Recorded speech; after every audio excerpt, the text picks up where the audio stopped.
आज बात करने वाले हॉस्पिटल का हार्ट कहे जाने वाले डिपार्टमेंट, इमरजेंसी डिपार्टमेंट की।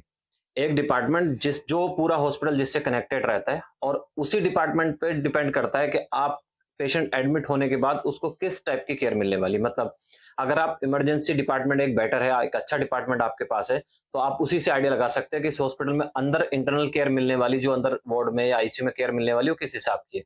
जैसे ही आप एक इमरजेंसी डिपार्टमेंट में एंट्री करोगे, आपको सीधा सामने रिसेप्शन दिखता है। उस रिसेप्शन पर आपको एक डॉक्टर मिलेगा जिसको ईएमओ या सीएमओ, जो कैजुअलिटी मेडिकल ऑफिसर या इमरजेंसी मेडिकल ऑफिसर मिलेंगे। उसमें आपको एक नर्सिंग इंचार्ज मिलेंगे। इंचार्ज के बाद नीचे 4 से 5 या 6 जो बड़े-बड़े इमरजेंसीज है, जिसमें क्या 20-25 बेड की मतलब बेड का अकोमोडेशन होता है, उसमें आपको 7, 8, 10 नर्सेस मिलेंगे।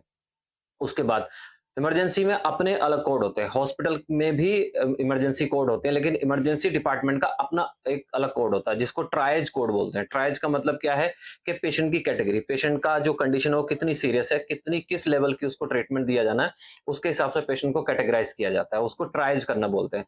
जिसमें सबसे पहले कोड रेड आता है। कोड रेड मतलब नाम से ही समझ में आ रहा है, कोड रेड फायर को इंडिकेट करता है, लेकिन कोड रेड का मतलब है कि उस डिपार्टमेंट में सबसे क्रिटिकल पेशेंट, जैसे कोई कार्डियक अरेस्ट आ गया, सीवियर हेड इंजरी के साथ आ गया, सीवियर एक्सीडेंट के साथ आ गया, सीवियर हेड इंजरी के साथ है, बहुत ज्यादा ट्रॉमा है, मल्टीपल फ्रैक्चर्स के साथ है, वो पेशेंट आएगा कोड रेड में।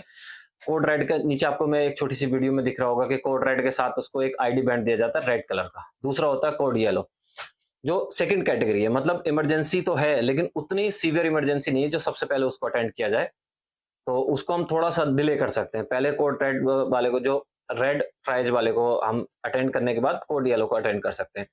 तीसरे नंबर पे आता है ग्रीन कैटेगरी। ग्रीन कैटेगरी में जैसे फीवर है, थोड़ा बहुत इन्फेक्शन है, उसके साथ वो वेट कर सकता है, 1 घंटा आधा घंटा भी वेट कर सकता है, वो थर्ड कैटेगरी में आता है।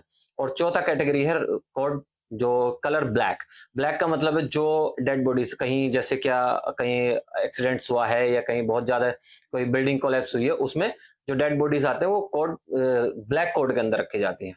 इमरजेंसी में जाने के बाद आपको कहीं कुछ जाने की जरूरत नहीं है। मतलब अगर आपका पेशेंट या आप इमरजेंसी कैटेगरी के अंदर आते हो कि आपको इमरजेंसी में ट्रीटमेंट मिलना चाहिए, तो उसमें आपको इन हाउस सारा जो इमरजेंसी होता है, इमरजेंसी में सारा एक्सरे वहीं पे आपको मिलेगा, जो भी ब्लड टेस्ट वगैरह है वहीं पे सारा कुछ होगा। इमीडिएट सारा ट्रीटमेंट जो इमरजेंसी ट्रीटमेंट होता है आपको वहीं पे मिलेगा। उसके बाद सेटल होने के बाद, जैसे ही पेशेंट सेटल होता है, उसके बाद वो फर्दर एडमिशन प्रोसेस होता है, और एडमिशन प्रोसेस होने के बाद डेडिकेटेड एरिया में, मतलब पेशेंट अगर वार्ड के लायक है तो वार्ड कैटेगरी में जाएगा, पेशेंट अगर आईसीयू का है तो आईसीयू में जाएगा। इमीडिएट अगर कुछ सर्जरी करना है तो पेशेंट को इमरजेंसी से ही डायरेक्ट ओटी ट्रांसफर किया जा सकता है।